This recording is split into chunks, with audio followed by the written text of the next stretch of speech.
చూడండి, కీర్తనల గ్రంథము 34వ అధ్యాయము 1వ వచనం చదువుతున్నామండి. నేను ఎల్లప్పుడూ యెహోవాను స్తుతించెదను, నిత్యము ఆయన కీర్తి నా నోటన ఉన్నది. ఇక్కడ భక్తుడు తెలియపరుస్తున్నాడండి పరిశుద్ధాత్మ దేవుడి ద్వారా. నేను ఎల్లప్పుడూ ఆయనను సన్నుతించెదను, నిత్యము ఆయన కీర్తి నా నోట ఉన్నది. నిత్యము ఆయన కీర్తి నా నోట ఉండాలి. నిత్యము ఆయనను నేను సన్నుతించుదును. నేను ఎల్లప్పుడూ ఆయన సన్నుతించుదును. నిత్యము ఆయన కీర్తి, ఆయన పడినటువంటి యొక్క పాపలే కానివ్వండి, ఆ యొక్క కలువరిశిలో పడినటువంటి శ్రమలే కానివ్వండి, మనము జ్ఞాపకం చేసుకోవాలి. సత్యవంతుడైన దేవుడు మన కోసమే ఇన్ని శ్రమలు అనుభవించినాడు కనుక ఆ సత్యవంతుడైన దేవుడిలో మనం ఎదుగుతూ ముందుకు వెళ్ళాలని దేవుని వాక్యంతో ఇక్కడ భక్తులు రాయిస్తూ వచ్చినారు. నిత్యము ఆయన కీర్తి నా నోట ఉండాలని ఇక్కడ భక్తులు మనకు తెలుసు. కనుక పిల్లలైనటువంటి పిల్లలందరూ కూడా ఆయన నోటి వాక్యం ద్వారానే ఈ ప్రపంచాలన్నీ కలిగినవి. ఆయన లేకుండా ఏది కలగలేదు కనుక కనుక ఆయన సత్యంలో బ్రతికితే మనకు మంచిది. పిల్లలు అసలుగా డైరెక్ట్ కూర్చోడము అసలు దయచేసి వినపడుతుందా? అసలుగా వాక్యం నేను ఎల్లప్పుడూ యెహోవాను సన్నుతించెదను, నిత్యము ఆయన కీర్తి నా నోట ఉన్నది. ఎల్లప్పుడూ అంటారు భక్తుడు ఆయన సన్నుతిస్తాడు, నిత్యము ఆయన కీర్తి ఆయన నోట ఉంటుంది. అందుకే దావీదు మహాగొప్ప రాజు, ఆయన గొర్రెల కాపురం అయినప్పటికీ ఆయన ఎప్పుడు దేవుని పాటలు పాడేవాడు. ఎప్పుడు దేవుని పాటలు, గొర్రెలు కాస్తూ అడవిలో ఎప్పుడు గొర్రెలు కాస్తూ దేవుని పాటలు పాడుకుంటూ గుండ్రాలతో తిరిగేవాడు. అందుకే ఆయన దేవుడు హెచ్చించి గొర్రెల కాపురం అయినటువంటి ఆయనను ఒక రాజుగా ఆయన నియమించినాడు, ఒక రాజుగా ఆయనను అభిషేకించినాడు. కనుక పిల్లలు కూడా ఆయన వాక్యంతో కట్టబడాలని, ఆయన సత్యంలో బ్రతకాలని. సృష్టికర్త అయిన దేవుడు ఎంత గొప్పవాడు, ఎంత నమ్మకమైన వాడు, ఎంత పరిశుద్ధుడు ఆయన. ఆ పరిశుద్ధతను మనము జ్ఞాపకం చేసుకోవాలి. ఆయన పరిశుద్ధం వల్లే మనకు కూడా పరిశుద్ధత కలుగుతుంది. ఆయన కలువరిశిలో కాల్చిన రక్తం ద్వారా, లేక ఆయన పొందినటువంటి దెబ్బల ద్వారా మనకు స్వస్థత కలుగుతుంది. ఆయన రక్తం ద్వారా పరిశుద్ధత వస్తుంది. ఆయన రక్తం ద్వారా పరలోక రాజ్యం చేర్చబడుతుంది. ఆయన రక్తానికి ఎంత శక్తి ఉంది. అందుకే ఆయన నామములో మనము ఒక దయ్యాన్ని కూడా గద్దించినట్లయితే ఆ యొక్క దయ్యము వదిలిపోతుంది. యేసు నామములో గద్దించినట్లయితే ఏ యొక్క శక్తి అయినా కూడా వెళ్ళిపోవాల్సింది. అంత శక్తి కలిగిన పరిశుద్ధమైన నామము, పరిశుద్ధత కలిగినటువంటి క్రీస్తు. చూడండి, మనకు వాక్యం చూసుకున్నాము. సామెతల గ్రంథము 13వ అధ్యాయం 24వ వచనము మనం చూస్తున్నాము.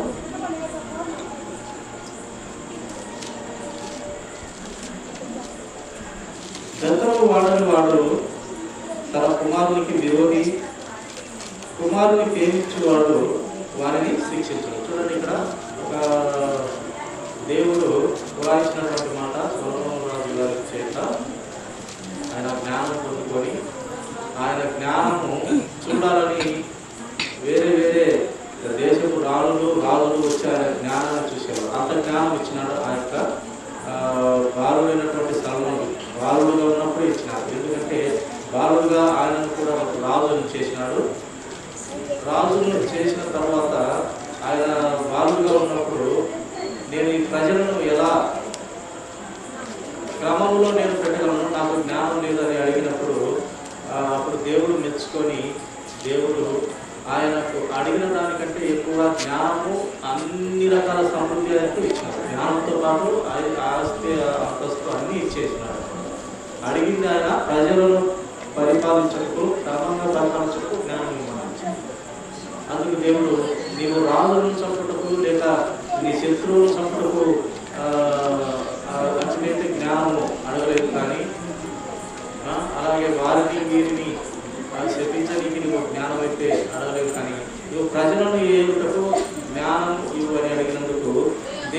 మెచ్చుకొని ఆ జ్ఞానంతో పాటు ఆయనకు అన్ని రకాల సమృద్ధి ఇచ్చింది.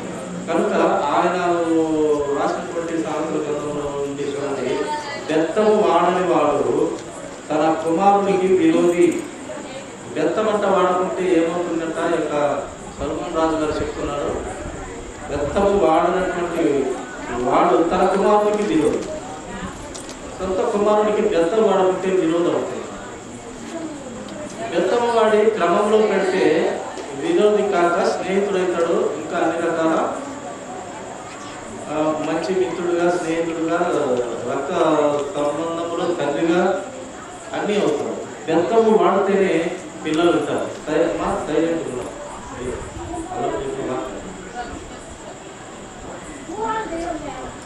బెత్తము వాడితేనే పిల్లలు ఉంటారు. బెత్తం వాడుకుంటే ఏమవుతుందంటమ్మా దేవుడమ్మా, బెత్తం వాడుకుంటే పక్కన దాంట్లో అని దేవుడి వాక్యం తెలియపరుస్తాడు. బెత్తం వాడితే బుద్ధి జ్ఞానం వస్తుంది వాక్యం ద్వారా. ఎందుకు బెత్తం వాడతారు? తల్లిదండ్రులు బెత్తం ఎందుకు వాడతారు? కొట్టడానికి సరే, తప్పు చేసినందుకు బెత్తం వాడుతుంటారు. నువ్వు నేను అన్నది ఎవరైనా పిల్లప్పుడు కరెక్ట్గా నడుచుకుంటే ఏం బెత్తం వాడరు. అల్లరి చిల్లరి పనులు చేసినప్పుడు, చెప్తున్నా కూడా వినకుండా ఇక్కడ తిరగడము, చదువుకొని రాసుకోవాలని చెప్పినప్పుడు రాసుకోకుండా అట్ట తిరగడం, ఇక్కడ తిరగడం, వాళ్ళను తిరగడం, అల్లరి పని చేసినప్పుడు బెత్తం వాడాలి. అప్పుడు వాడితేనే అది మంచిది అంట. అది వాడితేనే ఆ పిల్లను లేదా ఆ బిడ్డను ప్రేమించినారు. బెత్తం వాడడంలో తెలిస్తే ఎలా తయారవుతారు? అడిగిరాని దానిగా తయారవుతారు. లేదా మగ పిల్లలు అయితే అడిగిన చూసుకుంటాం కదా, అప్పుడప్పుడు తాగి అడుగుతారు, అలా తయారవుతారు. అలా తయారు కాకుండా ఉండేదానికి పిల్లల నుంచే బెత్తం వాడని దేవుని వాక్యం తెలియపరుస్తా ఉంది. బెత్తం వాడుకుంటే ఆ యొక్క బిడ్డకి లేక ఆ యొక్క కుమారునికి ఆ తండ్రి అంటే ఏమవుతాడంట? విరోధి అవుతాడంట, శత్రువు అవుతాడంట. కనుక అలాగే కుమారుని ప్రేమించువాడు వారిని శిక్షించడం. ఎవరైతే చూడండి కుమారుని ప్రేమిస్తారో, తల్లిదండ్రులు ప్రేమిస్తారో, ప్రేమించిన వారిని శిక్షిస్తారు. ఎందుకు శిక్షిస్తారు? ఏ నిమిత్తంలో శిక్షిస్తారు? దేనికోసం శిక్షిస్తారంటే చెప్పిన మాట వినప్పుడు, క్రమంలో బ్రతకనప్పుడు, నా బ్రతికి ఇంతే అన్నప్పుడు బెత్తం వాడతారు. బెత్తం ఎవరికి వాడతారు? మామూలు యాక్చువల్గా పశువులకు, జంతువులకు వాడతారు. అవి వాటికి బుద్ధి ఉండదు, వాటికి జ్ఞానం ఉండదు, ఆదిరించినా కూడా పోవు. అలాంటప్పుడు మంచి కట్టె తీసుకొని ఆదిరిస్తారు. మనుషులమైన మనము పిల్లలమైన ఒక సమయంలో అందరం పిల్లలమైన మనము ఎలా బ్రతకాలి? తల్లిదండ్రుల మాట విని లోబడుతూ, భయభక్తులు కలిగి, దేవుని వాక్యం ద్వారా కట్టబడుతూ, అలాగే టీచర్ చేసినటువంటి పాఠాలు నేర్చుకుంటూ, అలాగే హోంవర్క్ ఇస్తారు. ఏమేమి చెప్తారు? రాత్రికి హోంవర్క్ ఇస్తారు. ఇంకా నేర్చుకోనికి పాఠాలలో చెప్తారు. ఆ యొక్క టీచరు ఏం చెప్తే అది నేర్చుకొని పర్వాలేదు, ఈ యొక్క పాప లేదా యొక్క పిల్లవాడు చక్కగా చదువుతాడని చెప్పినప్పుడు తల్లిదండ్రులకు సంతోషం. ఆ యొక్క టీచర్ అయినా కూడా ఎలుగు చేసినప్పుడు, అతి చేసినప్పుడు కొడుతుంటారు. చెప్పిన మాట వినేది మనం బాల్య దశ నుంచే నేర్చుకోవాలని దేవుని వాక్యం మనకు తెలియపరుస్తామని. అందుకు గాను బెత్తం వాడాలి. బెత్తం వాడితే బాల్యం నుండి వాడు మళ్ళీ పెద్ద అయినాక ఉన్నట్టు అతను ప్రవర్తిస్తాడని దేవుని వాక్యం తెలియపరుస్తుంది. అలాగే చూడండి 23వ అధ్యాయము, అదే సామెతల గ్రంథము 23వ అధ్యాయము 13-14 మాటలు చదువుతుంది. 13-14 వచ్చినాము. నీ బాలులను శిక్షించుట మానుకోవము. పిల్లలనంట తల్లిదండ్రులు ఏం చేయాలంట? దేవునట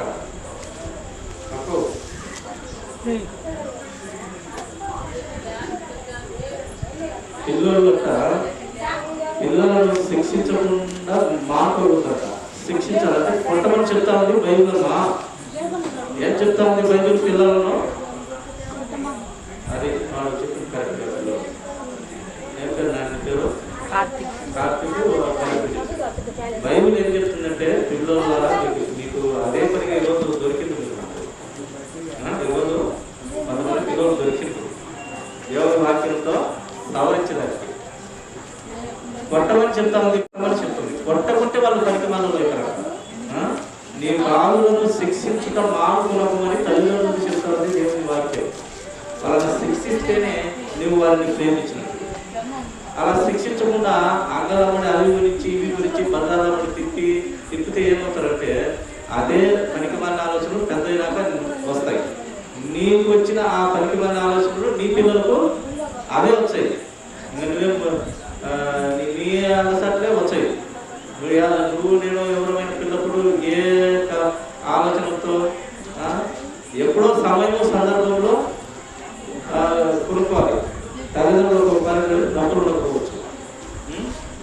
ఇలాంటివి బుద్ధి కలిగి నడుచుకోవాలి పిల్లలు. లేకుండా కూడా కింద దొల్లాడు 10 రూపాయలు తీసుకొని అంగంలో తిరగకూడదు. అది అంగడి ఏంటంటే ఆడికి సీటికి మాటికి తిరగకూడదు అన్నాము. అదే మాట. ఏమి ఎందుకు తిరగకూడదంటే అదే మనకు అలవాటు అయిపోతుంది అనమాట. దానికి బానిస అయిపోతాం. మా దేవుడికి ఉంది 2 రూపాయలు దొరికినా ఆ అంగడి చుట్టూ ఉంటుంది. 2 రూపాయలు ఎవరు ఇచ్చినా కూడా ఆ అంగడి చుట్టూ తిరుగుతూ ఉంటుంది. రూపాయలు దొరికినా అంగడి చుట్టూ తిరుగుతుంటుంది. కొంతమంది పిల్లలు ఉంటారు జాగ్రత్తగా పొదుపు చేస్తారు, ఎగబెట్టుకుంటారు. అలాంటి తత్వం ఉంటే వాళ్ళు పెద్ద నాకు ఏమవుతుంది, మంచి పొదుపుగా ఎగబెట్టుకొని ఆ డబ్బులతోనే తల్లిదండ్రులకు ఏదైనా గిఫ్ట్ ఇస్తారు కొంతమంది. ఇది జ్ఞానం అన్నమాట పిల్లలు. అది ఎవరి నుంచి నేర్చుకుంటారంటే తల్లిదండ్రుల నుంచే లేక గ్రంథంలో దేవుని మాట నుంచి నేర్చుకుంటారు అన్నమాట. కనుక పిల్లలారా దేవుని వాక్యం ఏం చెప్తా ఉందంటే మీ పిల్లలను శిక్షించడం మానుకునకము అని దేవుని వాక్యం తెలియపరుస్తూ ఉంది. దేవుని వాక్యం దేవుడు పరిశుద్ధాత్మ దేవుడు రాయించినటువంటి మాట. ఇది మనుషులు రాసింది కాదు, దేవుడు రాసింది. నీ పిల్లలను శిక్షించడం మానుకునకము, బెత్తంతో వాడిని కొట్టిన ఎడల వాడు చావకుండును. కొట్టినంటే చావడంట, అంటే చంపమని చెప్పడం లేదు దేవుని వాక్యం. బెత్తంతో వాడిని కొట్టిన ఎడల పాతాళంలోకి పోకుండా వాని ఆత్మను నీవు తప్పించదు. ఇప్పుడు చిన్నప్పుడే మొక్క వంగనిదే మానవుగా వంగదు. చిన్నప్పుడు 2 దెబ్బలు వేస్తే ఆ భక్తితో శ్రద్ధగా చదువుకుంటారు, మంచి క్రమంలో బ్రతుకుతావు. అప్పుడే 2 ఎట్లా లేకుండా ఉంటే నీవు ఈ యొక్క లోకంలో పరిమాణకు చెడు తిరుగులు, చెడు అలవాట్లు, ఇవన్నీ అబద్ధాలు అనడము, ఇవన్నీ చిన్న చిన్నవి మనం పెద్ద అయినాక ఇంకా పెద్ద అవుతాయి. అప్పుడు నేను కూడా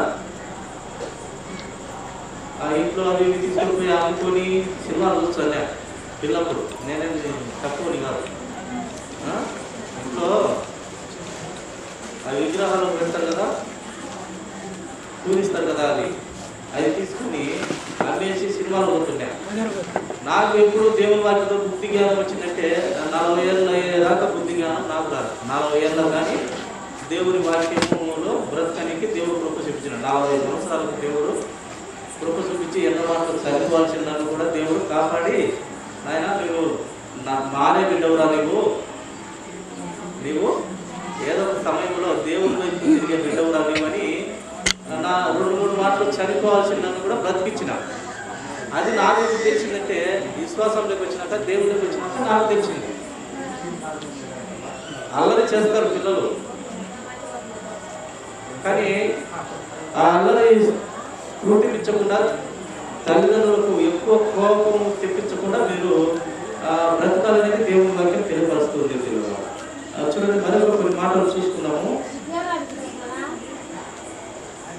అలాగే సామెతల గ్రంథము 29వ అధ్యాయము 15వ వచనము మాట చూసుకుంటాం. చూడండి, 29వ అధ్యాయము 15వ వచనము. ఇవన్నీ ఎందుకంటే ఈరోజు దేవుని పుట్టినరోజు కనుక, చిన్నపిల్లలు కనుక మీకు దేవుని వాక్యం అంటే మంచిది కనుక చెప్తూ ఉన్నాను. దేవుడు గద్దింపును జ్ఞానము కలుగ చేయరు.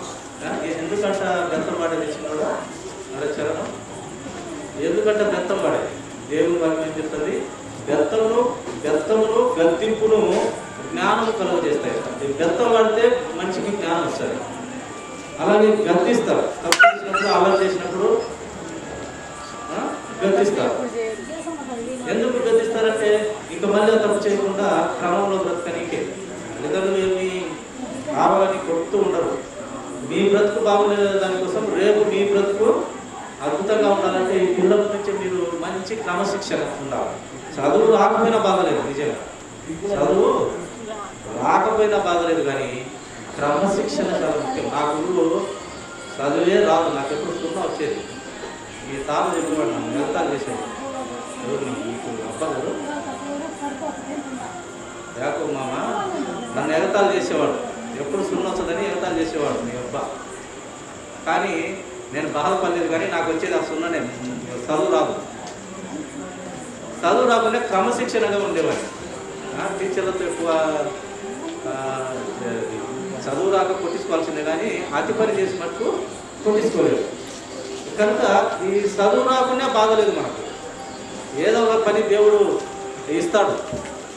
చదువు రాకుండా ఏమి ఇచ్చినాడు నాకు? ఇప్పుడు టైలర్ పని ఇచ్చినాడు. ఆ టైలర్ పని చేసుకుంటూ బ్రతుకుతున్నా. ఇప్పుడే నాకు చదువు రాకపోయినా ఆ యొక్క టైలర్తో బ్రతుకుతో బతుకుతాం. ఏదో ఒకటి ఇస్తాడు, ఏదో ఒకటి నీలో పెడతాడు టాలెంట్. అది ఏదైనా కావచ్చు. ఆ టాలెంట్తో అందరం కూడా బ్రతకచ్చు. కానీ క్రమశిక్షణ పోతే, క్రమంగా బ్రతికేది తప్పిపోతే ఎందుకు పనికి రాకుండా ఉంటుంది. అందుకు మన పిల్లల నుంచి మనం క్రమం నేర్చుకోవాలనేది అందుకే. ఎందుకు పనికి రాకుండా తప్పిపోతాం. కనుక క్రమశిక్షణ చాలా ముఖ్యం. అందుకే దేవుడు వాక్యం చెప్తున్నది, బెత్తమును గద్దింపును జ్ఞానము కలుగజేయును. అదుపు లేని బాలుడంట ఏమవుతాడంట? తన తల్లికి అవమానం చేస్తాడు. అదుపు లేకుండా, చెప్పిన మాట లేకుండా మన ఇష్టానుసారము ఏడ్చడము, చీటికి మాట పెట్టడము, గోము చేయడము, అల్లరి చేయడము, ఇలాంటి బాలు ఏమవుతాడంట? అదుపు తప్పితే ఎప్పుడైనా దున్నపోతులు అదుపు తప్పి ఉడుతూ ఉంటాయి. చూసిందా? అట్లా తయారైపోతారు. అందుకు కాబట్టి ఈ తల్లిదండ్రులు బెత్తంతో లేక గద్దింపుతో మందలిస్తుంటారు. అంటే నాది క్రమం కదా, ఇది పద్ధతి కదా అని ఇప్పుడే గద్దిస్తే రేపు నువ్వు పెద్ద అయినాక నీ జీవితము, నా అందరి జీవితాలు బాగుంటాయని గద్దిస్తారు. ఇక మా మాదిరి కాకుండా నాయన, మేము ఒకప్పుడు అల్లరి చేసి ఇది సాగలేని పరిస్థితులు ఉన్నాము. మీరు మంచిగా బ్రతకండి, జాగ్రత్తగా బ్రతకండి, నీతి నిజాయితీని వదలకుండా బ్రతకండి. నీతి నిజాయితీ వదలకుండా ఎవరైతే బ్రతుకుతారో, ఏమిటండి పేరు? నీతి నిజాయితీ కలిగి ఎవరు బ్రతుకుతారో వాళ్ళకు దేవుడు సహాయం చేస్తాడు. అది గుర్తుపెట్టుకుంటారు. నీతి నిజాయితీ, తప్పు చేయకుండా, ఒక నిష్కారాన్ని తిట్టకుండా, చీటికి మాటికి అల్లరి చేయకుండా, నీతి నిజాయితీ, నీతిగా వాటిని నువ్వు కొట్టించుకునే అనిపించుకునే బాధ లేదు. నువ్వు అలా నీతిగా బ్రతికినట్లయితే వాడికి ఎప్పుడోసారి బోధపడతారు. ఏమైనా బోధపడతారు? వాడు ఏమన్నా అన్నా కూడా, లేక వాడికి కొట్టినా కూడా వాడు సహించుకుంటారు. వాడు మంచిగా అనేది ఇప్పుడు కాదు వాళ్ళకి తెలిసేది. చాలా ఇంకా ఏళ్ళ తర్వాత అప్పుడు మాట్లాడతారు. పిల్లలు కూడా మేము చాలా కొట్టేవాళ్ళం, మంచిగా అన్నట్టుగా అది ఆ నీతి ఎప్పుడైనా పనిచేస్తుంది. దేవుడి దగ్గర అయితే ఇంకా అది చాలా ఇష్టం. దేవుడికి ఏది ఇష్టము? నీతి న్యాయం కలిగి దేవుని భయభక్తులు కలిగి దొరికితే ఆ పిల్లలను దేవుడు ఆశీర్వదిస్తాడు. ఆ వాక్యంతో నడవబడతారంటే ఆశీర్వదిస్తారు. దేవుడు ఆశీర్వదిస్తే ఆయనకు అసాధ్యమైనది ఏది లేదు. ఏది అసాధ్యమైనది కాదు. నీకు అన్ని ధన్యతలు ఇస్తాడు. నీవు బ్రతకనీకి, నీకు తిండికి, పట్టకు ఏ లోటు లేకుండా, నీవు భార్య బిడ్డలతో చక్కగా ఉండడానికి అన్ని లోటు లేకుండా, నేను అడుగు తినేవాడిగా కాకుండా ఒకరికి సహాయం చేసే వ్యక్తులుగా, పిల్లలుగా మిమ్మల్ని దేవుడు తీర్చిదిద్దుతాడు. ఎప్పుడు తీర్చిదిద్దుతాడంటే నీవు నీతి నిజాయితీ కలిగి బ్రతికినప్పుడు, నేను కానీ నీతి నిజాయితీ కలిగి బ్రతికినప్పుడు అప్పుడు దేవుడు తీర్చిదిద్దుతాడు. కనుక మనము ఆ తల్లికి అవమానం తెచ్చే పరిస్థితుల్లో ఎవరు ఉండకూడదు. చూడండి, 2 మాటలు మాట్లాడుకొని ముగించుకున్నాము. ఇప్పుడు లేట్ అయింది, మీరు మళ్ళీ నాకు దొరకరు కాబట్టి ఇప్పుడు దొరికిండ్రు. అందుకు మీకు కొంచెం వాక్యం వినండి. మీ జీవితాల్లో పెద్దోళ్ళై మీకు పిల్లలు అందరూ వచ్చే మీసాలు వచ్చాయి, ఒక్కొక్కరు బాగా పట్టు చీరలు కడతారు, వీళ్ళందరూ మీకు మీసాలు వచ్చాయి. అప్పుడు మీకు దేవుని వాక్యం ఉపయోగపడుతుంది. అవునా అభిలాషం? కనుక భయభక్తులు కలిగి దేవుని భయంతో దేవుని చిత్తం మీద కనుక్కొని బ్రతకాలి. దేవుడు మన వాళ్ళందరినీ పుట్టించింది, మిమ్మల్ని నన్ను అందరినీ పుట్టించింది దేవుడు. ఎందుకు పుట్టించినాడంటే నీవు నీతి నిజాయితీ కలిగి బ్రతకనికి. నీవు తాగి తందనాలాడి వ్యర్థంగా వాణి దూసులాడి నీరు మాట్లాడి అలా అందుకు బ్రతకనికి దేవుడు పుట్టిలేదు. నీవు క్రమమైన పద్ధతిలో బ్రతకనికి యేసుక్రీస్తు ప్రభు వారు కూడా ఎందుకు పుట్టినాడు? మన వాళ్ళందరినీ రక్షించడానికి, ఆ పరిశుద్ధుడైన రక్తం ద్వారా మనల్ని రక్షించడానికి, ఆ పరలోక రాజ్యానికి చేర్చడానికి ఆయన మనల్ని పుట్టించినాడు. ఆయన యథార్థవంతుడు, పరిశుద్ధుడు కనుక మనమందరం కూడా అలాంటి స్థితిలో ఉండాలని ఆయన మనల్ని పుట్టించి ఆయన విలువైన రక్తము, పరిశుద్ధత కలిగిన రక్తం మనకు ఇస్తూ ఉన్నాడు. ఎప్పుడైతే నీవు నేను అందరం రక్షణ పొందుకుంటామో, రక్షణ అంటే యేసుక్రీస్తు వారి రక్తము కలువరి శిలువలో కాల్చినాడు కదా, ఆ రక్తము అది పాపము లేనిటువంటి రక్తం. అది ఆ రక్తానికి, యేసుక్రీస్తు వారి రక్తానికి పాపం ఉండదు. మన రక్తానికి పాపం ఉంటుంది. తల్లిదండ్రుల నుంచి, ఆదాము నుంచి, మనకు మొదటి మనిషి ఆదాము కాడి నుంచి మనము పాప స్వభావంతో పుట్టినటువంటి వారు, పాపాత్మల. మన రక్తంలో కల్మషం ఉంటుంది. కానీ దేవుని రక్తంలో కల్మషం లేదు కాబట్టి ఆ పరిశుద్ధుడైన రక్తం ద్వారా మనల్ని పవిత్రులుగా చేసి, ఆ పరిశుద్ధుడుండే దేవుడు పరలోక రాజ్యంలో ఉంటాడు కదా, అక్కడికి చేర్చడానికి ఆయన మనల్ని పుట్టించినాడు. పుట్టించి మనకు మంచి జీవితము, మంచి ఒక కుటుంబముగా నీవు మంచిగా బ్రతకాలి, ఒకరికి సహాయపడుతూ, ఒకరికి కష్ట సుఖాలు చూస్తూ వారికి వీలైతే సహాయం చేయడము, ఇలా మంచి కుటుంబంగా, మంచి వ్యక్తులుగా యేసుక్రీస్తు ప్రభు వారు కూడా మంచిగా బ్రతికి అనేక మందిని బ్రతికించినాడు. చనిపోయిన కూడా లేపినాడు. పుట్టి వాళ్ళకు కాళ్ళు ఇచ్చినాడు. పుట్టు గుడ్డితో ఉన్నటువంటి వారికి చూపు ఇచ్చినాడు. పుట్టు గుడ్డి అంటే కంటి చూపు రానటువంటి వారికి కంటి చూపు ఇచ్చినాడు. పుట్టి వారిని నడిపించినాడు. పక్షపాతంతో ఉంటే వాళ్ళకు మంచి శరీరం ఇచ్చినాడు. చాలా అద్భుతాలు ఆయన యేసుక్రీస్తు ప్రభు వారు చేసినాడు. ఎందుకు ఇవన్నీ చేసినాడంటే ఆయన దేవుని కుమారుడు కనుక, దేవుని తెలుసుకోవాలి కనుక చేసినాడు. అంత గొప్ప దేవుణ్ణి మనం అందరం కలిగి ఉన్నాము.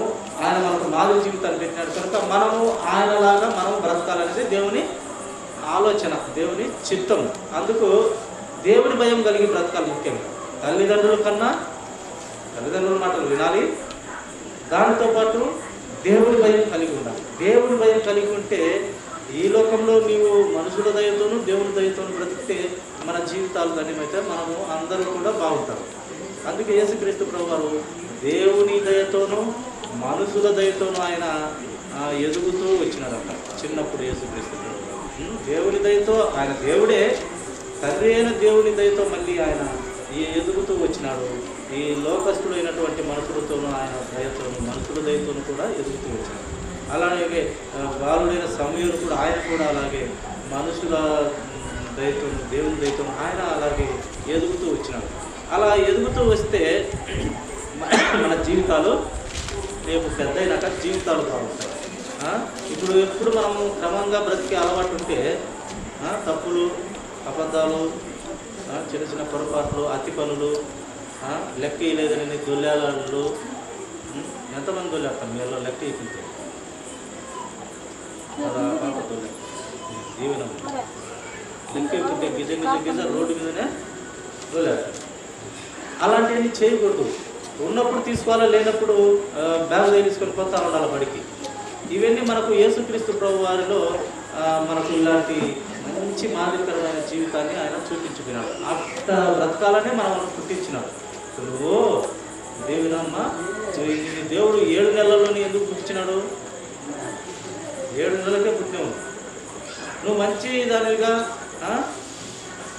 మంచి వ్యక్తిగా ఉండాలని దేవుని ఆశ. నీ కుటుంబంలో తల్లిదండ్రుల ఆశ. అదుపు తప్పి మనము ప్రవర్తించినట్లయితే మన బ్రతుకు తండ్రికి చెడ్డ పేరు వస్తుంది. కనుక దేవుని భయంతో బ్రతకాలి. నీకు చాలా సమయమైంది కనుక 2 మాటలతో ముగించేస్తా.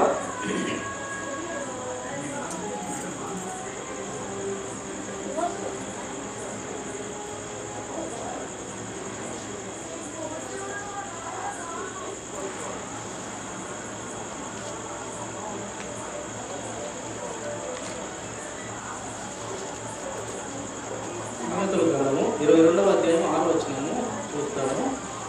ఏనండి బాగా రిలీజ్ చేస్తాను. ఐక్షన్ చదవండి.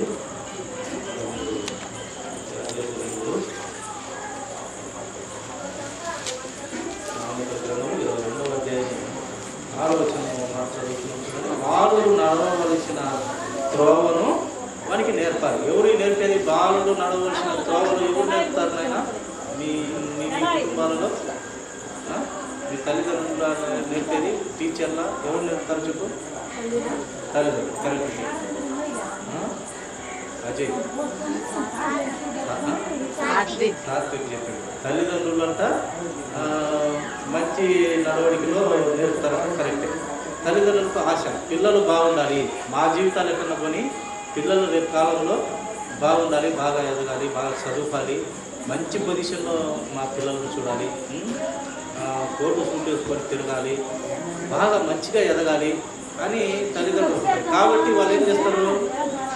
వాడు నడవవలసిన త్రోవను నేర్పుతారు. ఇది పద్ధతి కదని నడవవలసిన త్రోవను నేర్పుతారు. అలాగే వాడు పెద్దవాడైనప్పుడు దాని నుండి తొలగిపోవడం. ఎప్పుడైతే తల్లిదండ్రులు కానీ లేక టీచర్లు కూడా అంతే కదా, తప్పు పని చేయలేరు కదా, అతి చేస్తే కొడతారు కదా.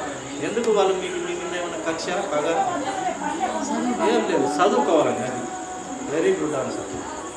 చదువుకోవాలని, రేపు మంచి చదువుకుంటే రేపు మీ జీవితాలు బాగుంటాయి. అందుకే వాళ్ళు కొట్టేది. మీ మీద ఏం పగబెట్టుకోరు, కసి ఉండదు, ఏముండదు. మీరు బాగా చదువుకొని మంచి స్థితిలో వెళ్ళాలని టీచర్ల ఆలోచన. కనుక వాళ్ళు ఒక దెబ్బ వేస్తారు. గద్దింపును జ్ఞానము కలుగ చేయరు. ఎందుకంట బెత్తం పాడేది ఇచ్చినాడు అదే చరణం. ఎందుకంటే బెత్తం పాడేది దేవుని వాక్యం ఏం చెప్తుంది? బెత్తమును గద్దింపును జ్ఞానము కలుగ చేస్తాయి. బెత్తం వాడితే మంచికి జ్ఞానం వస్తుంది. అలాగే గద్దిస్తారు. తప్పు చేసినప్పుడు, అలా చేసినప్పుడు గద్దిస్తారు.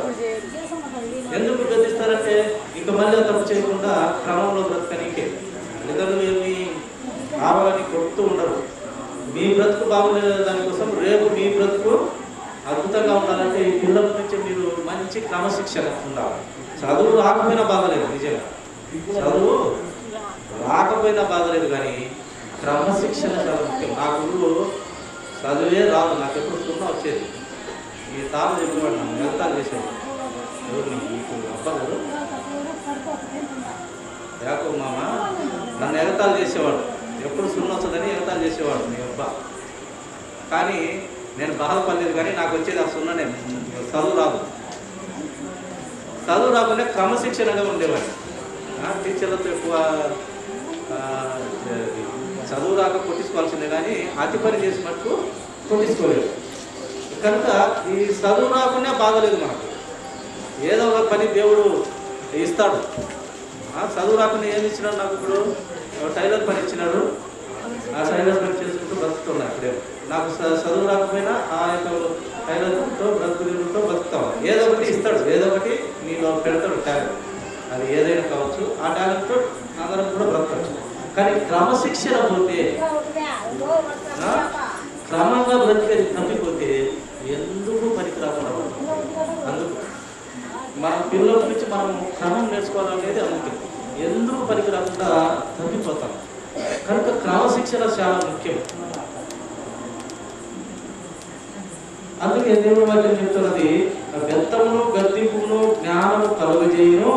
అదుపు లేని బాలుడంట ఏమవుతాడంట? తన తల్లికి అవమానం చేస్తాడు. అదుపు లేకుండా, చెప్పిన మాట ఇవ్వకుండా మన ఇష్టానుసారము ఏడ్చడము, చీటికి మాట పెట్టడము, గోము చేయడము, అల్లరి చేయడము, ఇలాంటి బాలు ఏమవుతాడంట? అదుపు తప్పితే ఎప్పుడైనా దున్నపోతులు అదుపు తప్పి ఉడుతూ ఉంటాయి. చూసిందా? అట్లా తయారైపోతారు. అందుకు కాబట్టి ఈ తల్లిదండ్రులు బెత్తంతో లేక గద్దింపుతో మందలిస్తుంటారు.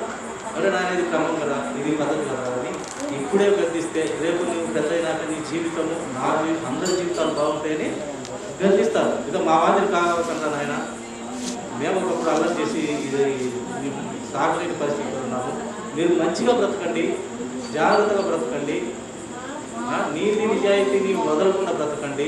నీతి నిజాయితీ వదలకుండా ఎవరైతే బ్రతుకుతారో, ఏంటండి పేరు, నీతి నిజాయితీ కలిగి ఎవరు బ్రతుకుతారో వాళ్ళకు దేవుడు సహాయం చేస్తాడు. అది గుర్తుపెట్టుకుంటారు. నీతి నిజాయితీ, తప్పు చేయకుండా, ఒక నిష్కారాన్ని తిట్టకుండా, చీటికి మాటికి అల్లరి చేయకుండా, నీతి నిజాయితీ, నీతిగా వాటిని నువ్వు కొట్టించుకునే అనిపించుకునే బాధ లేదు. నువ్వు అలా నీతిగా బ్రతికినట్లయితే వాడికి ఎప్పుడోసారి బోధపడతారు. ఏమైనా బోధపడతారు, వాడు ఏమన్నా అన్నా కూడా, లేక వాడికి కొట్టినా కూడా వాడు సహికుంటారు. వాడు మంచి పిల్లలు అనేది ఇప్పుడు కాదు వాళ్ళకి తెలిసేది. చాలా ఇంకా ఏళ్ళ తర్వాత అప్పుడు మాట్లాడుతున్నారు. దేవుడు కూడా మీకు చాలా మంది కొట్టేవాళ్ళు, మంచి వాళ్ళు అన్నట్టుగా అది ఆ నీతి ఎప్పుడైనా పనిచేస్తుంది. దేవుడి దగ్గర అయితే ఇంకా ఆయనకు అది చాలా ఇష్టం. దేవుడికి ఏది ఇష్టమో నీతి న్యాయం కలిగి దేవుని భయభక్తులు కలిగి ఆ పిల్లలను దేవుడు ఆశీర్వదిస్తాడు. ఆ వాక్యంతో నడవబడతారంటే ఆశీర్వదిస్తాడు. దేవుడు ఆశీర్వదిస్తే ఆయనకు అసాధ్యమైనది ఏది లేదు. ఏది అసాధ్యమైంది కాదు. నీకు అన్ని ధన్యతలు ఇస్తాడు. నీవు బ్రతకనీకి, నీకు తిండికి, పట్టకు ఏ లోటు లేకుండా, నీవు భార్య బిడ్డలతో చక్కగా ఉండడానికి అన్ని లోటు లేకుండా, నేను అడుగు తినేవాడిగా కాకుండా ఒకరికి సహాయం చేసే వ్యక్తులుగా, పిల్లలుగా మిమ్మల్ని దేవుడు తీర్చిదిద్దుతాడు. ఎప్పుడు తీర్చిదిద్దుతాడంటే నీకు నీతి నిజాయితీ కలిగి బ్రతికినప్పుడు, నేను కానీ నీతి నిజాయితీ కలిగి బ్రతికినప్పుడు అప్పుడు దేవుడు తీర్చిదిద్దుతాడు. కనుక మనము తల్లికి అవమానం తెచ్చే పరిస్థితుల్లో ఎవరు ఉండకూడదు. చూడండి, 2 మాటలు మాట్లాడుకొని ముగించుకున్నాము. ఇప్పుడు లేట్ అయింది, మీరు మళ్ళీ నాకు దొరకరు కాబట్టి ఇప్పుడు దొరికిండ్రు. అందుకు మీకు కొంచెం వాక్యం వినండి. మీ జీవితాలు పెద్దోళ్ళయి, మీకు పిల్లలు అందరూ వచ్చే మీసాలు వచ్చాయి. ఒక్కొక్కరు బాగా పచ్చిచీరలు కడతారు, వీళ్ళందరూ మీకు మీసాలు వచ్చాయి. అప్పుడు మీకు దేవుని వాక్యం ఉపయోగపడుతుంది. అవునా అభిలాషం? కనుక భయభక్తులు కలిగి దేవుని భయంతో దేవుని చిత్తం మీద కనుక్కొని బ్రతకాలి. దేవుడు మనమందరినీ పుట్టించింది, మిమ్మల్ని నన్ను అందరినీ పుట్టించింది దేవుడు. ఎందుకు పుట్టించినాడంటే నీవు నీతి నిజాయితీ కలిగి బ్రతకనికి. నీవు తాగి తందనాలాడి వ్యర్థంగా వాణి దూసులాడి నీరు మాట్లాడి అలా అందుకు బ్రతకనికి దేవుడు పుట్టిలేదు. నీవు క్రమమైన పద్ధతిలో బ్రతకనికి యేసుక్రీస్తు ప్రభు వారు కూడా ఎందుకు పుట్టినాడు? మనల్ని రక్షించడానికి, ఆ పరిశుద్ధుడైన రక్తం ద్వారా మనల్ని రక్షించడానికి, ఆ పరలోక రాజ్యానికి చేర్చడానికి ఆయన మనల్ని పుట్టించినాడు. ఆయన యథార్థవంతుడు, పరిశుద్ధుడు కనుక మనమందరం కూడా అలాంటి స్థితిలో ఉండాలని ఆయన మనల్ని పుట్టించి ఆయన విలువైన రక్తము, పరిశుద్ధత కలిగిన రక్తం మనకు ఇస్తూ ఉన్నాడు. ఎప్పుడైతే నీవు నేను అందరం రక్షణ పొందుకుంటామో, రక్షణ అంటే యేసుక్రీస్తు వారి రక్తము కలువరి శిలువలో కాల్చినాడు కదా, ఆ రక్తము అది పాపము లేనిటువంటి రక్తం. అది ఆ రక్తానికి, యేసుక్రీస్తు వారి రక్తానికి పాపం ఉండదు.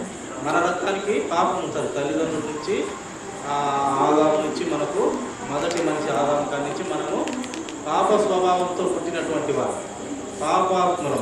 మన రక్తంలో కల్మషం ఉంటుంది. కానీ దేవుని రక్తంలో కల్మషం లేదు కాబట్టి ఆ పరిశుద్ధుడైన రక్తం ద్వారా మనల్ని పవిత్రులుగా చేసి, ఆ పరిశుద్ధుడుండే దేవుడు పరలోక రాజ్యంలో ఉంటాడు కదా, అక్కడికి చేర్చడానికి ఆయన మనల్ని పుట్టించినాడు. పుట్టించి మనకు మంచి జీవితము, మంచి ఒక కుటుంబంగా నీవు మంచిగా బ్రతకాలి, ఒకరికి సహాయపడుతూ, ఒకరికి కష్ట సుఖాలు చూస్తూ వారికి వీలైతే సహాయం చేయడము, ఇలా మంచి కుటుంబంగా, మంచి వ్యక్తులుగా యేసుక్రీస్తు ప్రభువారు కూడా మంచిగా బ్రతికి అనేక మందిని బ్రతికించినాడు. చనిపోయిన కూడా లేపినాడు. పుట్టి వాళ్ళకు కాళ్ళు ఇచ్చినాడు. పుట్టు గుడ్డితో ఉన్నటువంటి వారికి చూపించినాడు. పుట్టు గుడ్డి అంటే కంటి చూపు రానటువంటి వారికి కంటి చూపించినాడు. పుట్టి వారిని నడిపించినాడు. పక్షపాతంతో ఉంటే వాళ్ళకు మంచి శరీరం ఇచ్చినాడు. చాలా అద్భుతాలు ఆయన యేసుక్రీస్తు ప్రభువారు చేసినాడు. ఎందుకు ఇవన్నీ చేసినాడంటే ఆయన దేవుని కుమారుడు కనుక, దేవుని తెలుసుకోవాలి కనుక చేసినాడు. అంత గొప్ప దేవుణ్ణి మనమందరం కలిగి ఉన్నాము.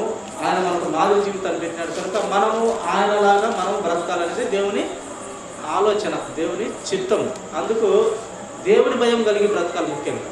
తల్లిదండ్రుల కన్నా తల్లిదండ్రుల మాటలు వినాలి, దానితో పాటు దేవుడి భయం కలిగి ఉండాలి. దేవుడి భయం కలిగి ఉంటే ఈ లోకంలో నీవు మనుషుల దయతోనూ దేవుని దయతోనూ బ్రతికితే మన జీవితాలు ధన్యమైతే మనము అందరూ కూడా బాగుంటారు. అందుకే యేసుక్రీస్తు ప్రభువారు దేవుని దయతోనూ మనుషుల దయతోనూ ఆయన ఎదుగుతూ వచ్చినాడంట. చిన్నప్పుడు యేసుక్రీస్తు ప్రభువారు దేవుని దయతో, ఆయన దేవుడే, తండ్రి అయిన దేవుని దయతో మళ్ళీ ఆయన ఎదుగుతూ వచ్చినాడు. ఈ లోకస్తులైనటువంటి మనుషులతోనూ ఆయన దయతోనూ మనుషుల దయతోనూ కూడా ఎదుగుతూ వచ్చినాడు. అలాగే బాలుడైన సమయంలో కూడా ఆయన కూడా అలాగే మనుషుల దయతోనూ దేవుని దయతోనూ ఆయన అలాగే ఎదుగుతూ వచ్చినాడు. అలా ఎదుగుతూ వస్తే మన జీవితాలు రేపు పెద్ద అయినాక జీవితాలు బాగుంటాయి. ఇప్పుడు ఎప్పుడు మనము క్రమంగా బ్రతికే అలవాటు ఉంటే తప్పులు, అబద్ధాలు, చిన్న చిన్న పొరపాట్లు, అతి పనులు, లెక్క లేదని దొల్లేళ్ళు, ఎంతమంది దొల్లేస్తాం మీలో లెక్క ఇచ్చింది అలా పాప దొల్లే దీవెన లెక్క ఇస్తుంటే గిజ గిజ గిజ రోడ్డు మీదనే దొల్లేస్తాం. అలాంటివన్నీ చేయకూడదు. ఉన్నప్పుడు తీసుకోవాలా, లేనప్పుడు బ్యాగ్ తీసుకొని పోతా ఉండాలి బడికి. ఇవన్నీ మనకు యేసుక్రీస్తు ప్రభు వారిలో మనకు ఇలాంటి మంచి మాదిరికరమైన జీవితాన్ని ఆయన చూపించుకున్నాడు. అట్ట బ్రతకాలనే మనం పుట్టించినాడు. నువ్వు దేవునమ్మ, దేవుడు 7 నెలల్లోని ఎందుకు పుట్టించినాడు? 7 నెలలకే పుట్టినావు. నువ్వు మంచి దానిగా మంచి వ్యక్తిగా ఉండాలని దేవుని ఆశ. నీ కుటుంబంలో తల్లిదండ్రుల ఆశ. అదుపు తప్పి మనము ప్రవర్తించినట్లయితే మన బ్రతుకు తల్లికి తండ్రికి చెడ్డ పేరు వస్తుంది. కనుక దేవుని భయంతో బ్రతకాలి. మీకు చాలా సమయమైంది కనుక 2 మాటలతో ముగించేస్తా.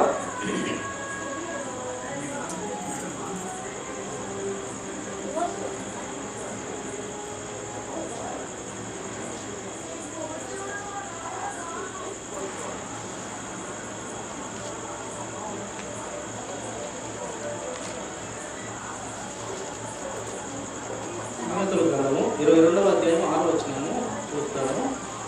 ఏనండి బాగా ముగించేస్తాను. ఐక్షన్ చదవండి.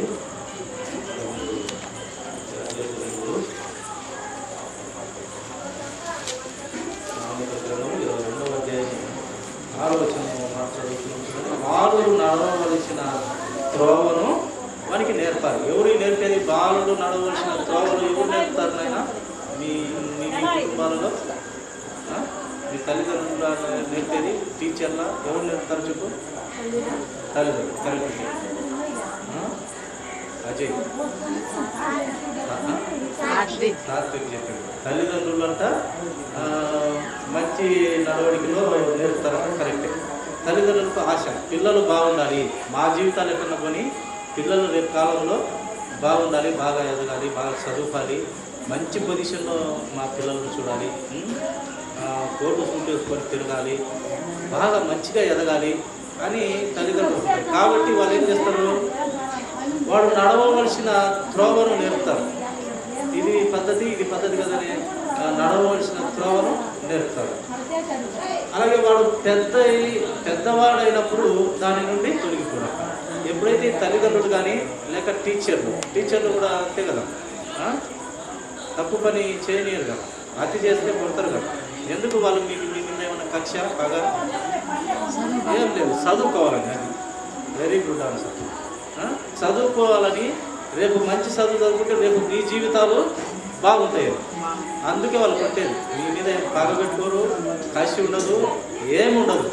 మీరు బాగా చదువుకొని మంచి స్థితిలో వెళ్ళాలని టీచర్ల ఆలోచన. కనుక వాళ్ళు ఒక దెబ్బ వేస్తారు. తర్వాత డిగ్రీ స్థాయిలు పెంచుకుంటూ పోతుంటే మీ జీవితాలు దేవుడి కృపతోనే, ఆ జీవితాలు కూడా దేవుని కృప, దేవుని దయా సంకల్పం చేత మీ జీవితాలు కట్టబడతాయి. మీరు మంచిగా నడుచుకుంటే దేవుడు మీరు అడిగింది ఇస్తాడు. దేవుడంట గుడ్డు అడిగితే తేలు ఇవ్వడం. నువ్వు దేవుణ్ణి మోకాలు ప్రార్థన చేస్తే, ప్రభువా ఈ పూటకు నాకు గుడ్డు అంటే నీకు తేలి ఇవ్వడట. అలాగే తండ్రి నాకు మంచి చేపల మాంసం ఈ యొక్క దినం ఇవ్వనాయనంటే ఆయన పాముని ఇవ్వడట. ఆయన అడిగింది ఇస్తాడు. ఎప్పుడు ఇస్తాడు? అది ఆయన మాట విన్నప్పుడు ఇస్తాడు. తల్లిదండ్రులైనా ఈరోజు లెక్కలేదని నువ్వు దొల్లాడు ఏడుస్తున్నావు అనుకో, నాయన లేదురా లేదురా అని చెప్తే ఇనుకొని పోతే రేపు డబ్బులు ఉన్నప్పుడు పిలిచి కూడా ఇచ్చి పోతాడు. నిన్న పాపం అట్టే పోయింది, చెప్తాను ఇనింది నా బిడ్డ లేక నా కుమారుడు చెప్తానే పోయింది పాపం చేర్చని రేపు మరీ గుర్తుపెట్టుకొని పిలిచి నిన్న ఇవ్వాల్సిన దానికంటే ఎక్కువే తల్లిదండ్రులు కూడా ఇస్తారు. కనుక దేవుడు కూడా ఏది అడిగినా ఆయన మాట విని మనమందరం బ్రతికినట్లయితే అడిగిన దానికంటే ఎక్కువ ఇస్తారంట దేవుడు. అందుకంటే ఆయన మాటలు వినాలి. ఆయన నోటి నుండి వచ్చినటువంటి మాటలు నిత్య జీవపు మాటలు. మన మాటలు అయితే పనికి మనకి, కానీ దేవుని మాటలు నిత్య జీవంలో 20,000 సంవత్సరాలు అనమాట. ఆడంక ఎన్ని రోజులైన బ్రతుకుతాం. ఇక్కడ మాదిరి సర్వే ఉన్నారు పరలోక రాజ్యం. ఎన్ని సంవత్సరాలైనా బ్రతుకుతాం, మనకు అన్నీ ఇస్తాడు దేవుడు. అక్కడ ఎక్కడ పరలోక రాజ్యంలో మనకు సావు లేక బ్రతికిన నాళ్ళు నీకు మంచి తిండి, ఆనందం, సంతోషము అంతా దేవుడు ఉంటాడు. దేవుడిని సింహాసనంలో కూడా కూర్చోబెట్టుకుంటాడు. ఎప్పుడు కూర్చోబెట్టుకుంటాడు? దేవుని కోసం బ్రతికి దేవుని వాక్య ప్రకారంగా మనం బ్రతికినట్లయితే అప్పుడు దేవుడు సింహాసనంలో కూడా కూర్చోబెట్టుకుంటాడు. కనుక మనము భయభక్తులు కలిగి దేవుని వాక్యము వినాలన్నమాట. పిల్లలైనప్పుడు ఉంటే వాడు నడవవలసిన త్రోవలు పెద్దోళ్ళు కానీ ఇలాంటి ఎవరైనా దేవుని మాటలు చెప్పే సంఘంలో పెద్దోళ్ళు కానీ వింటే నీ జీవితాలు బాగుంటాయి, మన అందరి జీవితాలు బాగుంటాయి. అందుకే పెద్దల మాట అయితే లోక సామెత ఉంటుంది కదా, పెద్దల మాట సద్దన్నం మూటరా, పెద్దల మాట సద్దన్నం మూట అంటలే. అది మనకు అన్నం దొరుకుతుంది వాళ్ళ మాట వింటే అన్నట్టు. పెద్దల మాట వినాలి, తల్లిదండ్రుల మాట వినాలి, అందరితో సహోదర భావం కలిగి ఉండాలి, అందరినీ ప్రేమించగలగాలి. మంచి మనకు తీర్చుకోవడం గిరినాలు పల్లె కూడా ఇలాంటి చేసుకోకూడదు అట్లా అనమాట. టీచర్ కూడా వెరీ గుడ్ స్టూడెంట్, మంచి పిల్లలు రాదు కదా, మంచి పాపరాని ఎవరినో రేరుగా అట్లా ఒకరిని ఇద్దరిని చెప్తా ఉంటారు టీచర్. మంచి వాళ్ళని మాత్రం ఆ సీటు మరి అలవాటు చేసే వాళ్ళకి ఏమవుతుంది, వీళ్ళు పగులుతాడు దగ్గర, ఈ విమానం మొత్తం పగులుతుంటారు టీచర్. ఇంట్లో తల్లిదండ్రులు కూడా విమానం మొత్తం అవుతుంటుంది. నాకు కూడా అప్పుడప్పుడు పిల్లప్పుడు ఎదురు పని చేసినప్పుడల్లా ముసుగు విమానం మొత్తం మోయొచ్చుంది. ఇంట్లో దీపరాజాలన్నీ తీసుకుపోయి అమ్మేసి సినిమా పోయి వచ్చి ఇచ్చినాక బట్టలు లేకుండా నీ వయసు ఉంటుంది, నీ వయసు బట్టలు లేకుండా మధ్యలో కాలసంలో బట్ట పెట్టి కొట్టింది. ఈ దీపరాజాలన్నీ అమ్ముతావా అనేసి కొట్టి ఏమైంది, అప్పుడు గుర్తు వచ్చింది నాకు బట్టలు లేవు, చచ్చిపోదామని పోయినప్పుడు కూడా బట్టలు లేకుండా కొట్టింది. చిన్నడా నీకు సిగ్గుందే లేదా? నాకు సిగ్గుంది అప్పుడు. అది టెంపరేషన్ అనేసి సినిమాకు వేయించిన అనేసి గుడలు తీసి ఈ కాలకున్న బట్ట పెట్టి కొట్టింది. అది ఇప్పటికి భయం ఉంది, చేసి తప్పు కాబట్టి కొట్టింది. ఆయన గుడ్డ లేకుండా కొట్టింది అనమాట. సిగ్గుపోయింది, మానం పోయింది, చచ్చిపోదామని పోయినా అంటే బావిలో పడి చచ్చిపోదామని పోయినా.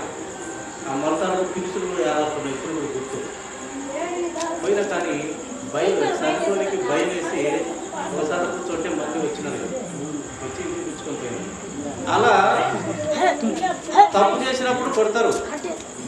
కనుక ఆ తప్పు చేయకుండా మనము అందరూ అల్లరి చేసినాయి. ఎందుకంటే నేను కూడా అల్లరి చేసిన, తప్పులు చేసిన, తెలుసుకునేది కూడా చెప్తాను మీకు, మీ జీవితాలు బాగుండాలి.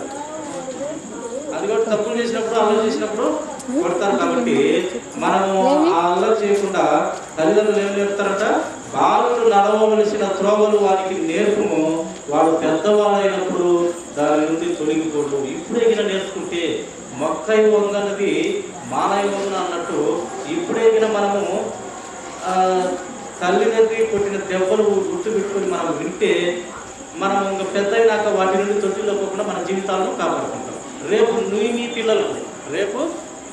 పిల్లలకు మీ పెళ్ళిళ్ళ మీసాలు వచ్చి పరిచయలు కట్టి ప్యాంట్ చొక్కాలు వేసి తిరిగినప్పుడు మీకు పిల్లలు పుడతారు కదా, అప్పుడు వాళ్ళకు మీరు బుద్ధి చెప్పవచ్చు. దేవుని వాక్యంతో ఇది నా పరిస్థితి, ఇలా బ్రతకా, దేవుని భయంతో బ్రతకాలి, అల్లరి చేయకుండా బ్రతకాలి, ఒకరికి మేలు చేయకుండా పర్వాలేదు, కూలి చేయకుండా బ్రతకాలి అని మీరు మీ పిల్లలకు అప్పుడు చెప్తారు. అప్పుడు మీరు మంచివారైతే మీ పిల్లలకు మీరు మంచి చెప్తారు. మీరే సరిలేదు, సరిలేని జీవితం బ్రతికే మీ పిల్లలకు మీరేం చెప్తారు? అంతేనా కాదా? మీరు బాగుంటే మీ పిల్లలకు చెప్తారు.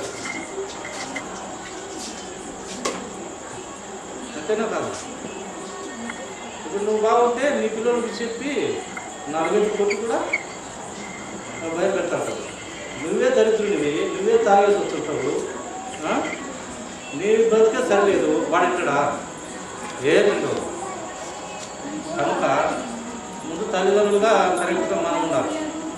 మీరు తల్లిదండ్రులైనప్పుడు మీరు కరెక్ట్గా ఉంటే మీ పిల్లల జీవితాలు మీరు కడతారంటే క్రమంలో పెడతారు. క్రమంలో పెడితే వారి జీవితాలు వాళ్ళు బాగుంటారు, వాళ్ళ పిల్లలు వాళ్ళు బాగుంటారు. అది పరిస్థితి అన్నమాట. కనుక ఇప్పుడు మాకు దొరికింది నాకు మీరు దొరికినందుకు సంతోషమే. ఇంకా ఎక్కువ వాక్యం వద్దు, మీకు అంత ఇదే ఉండదు కనుక పిల్లలుగా కొద్ది మాటలతో దేవుడిని మహిమపరిచినారు. ఈ కొద్ది మాటలతో మనము మన బ్రతుకులలో దేవుని వాక్యం పెట్టుకొని మనం బ్రతుకులు, ఓకేనా? జాగ్రత్తగా అలా చేయకుండా బతకాలి. ఎప్పుడైనా చెడు తిరుగు తిరగకుండా, అదుపాయాలు వెళ్ళకుండా, తల్లిదండ్రులు చెప్పినట్టు పాఠశాలలో లేక కాలేజీల్లో లేక బడిలో సార్లు చెప్పినట్టు మనం జాగ్రత్తగా బతకాలి. ఓకేనా? అందరికీ అలానే బతుకుతారా? లేకపోతే అల్లరి గిల్లరి చేసి బతుకుతారా? అల్లరి గిల్లరి చేసి మన ప్రవర్తనతో చెడ్డవి బతుకుతారా? చెప్పండి. మంచిగా బ్రతకాలి, అందరూ తెలుసుకునేలా బ్రతకాలి. ఓకేనా? ఓకే, మీరు మంచి పిల్లలు అన్ని జీవితాల గురించి దేవుడు అద్భుత కార్యాలు నిర్వహించుకోక, దేవుడు కూడా బ్రతుకుడు కాక, దేవుడు శిష్యులుగా నడవబడు కాక, మీకు ఆశీర్వాదాలు ఇస్తున్నా. దేవుని కృపతో దేవుడే మిమ్మల్ని మంచి స్థితిలో పెట్టి మంచి జీవితాలు ఇచ్చి మిమ్మల్ని దేవుడే కాపాడుతాడు. ఎప్పుడు కాపాడుతాడు? మనము దేవుడి భయం కలిగి ఉన్నాం. దేవుడి భయం లేకుంటే మళ్ళీ దేవుడు కాపాడుతున్నాడు. కాబట్టి దేవుడి భయం కలిగి అందరం బతుకుతాం. ఓకేనా? ప్రతిరోజు దేవుని వాక్యం విని దేవుని వాక్యం చేత కట్టబడుతూ దిద్దబడుతూ మనము ప్రతి ఒక్కరు, నేను అందరం కూడా ఎంత వాక్యం చెప్పు, ఏమన్నా చెయ్యి, ఎంత మంచిడు కానీ దేవుడి వాక్యం ద్వారా మనము దిద్దబడుతూ రావాలి. దేవుని సత్యంలో బ్రతుకుతూ రావాలి, దేవుని జ్ఞానం పొందుకుంటూ రావాలి. అప్పుడు మీ జీవితాలు బాగుంటాయి, మీ పిల్లల జీవితాలు అద్భుతంగా ఉంటాయి. ఓకేనా? దేవుడు కొద్ది మాటలు దీవించుకున్నాక సమలోచనట్లయితే చిన్న ప్రార్థన.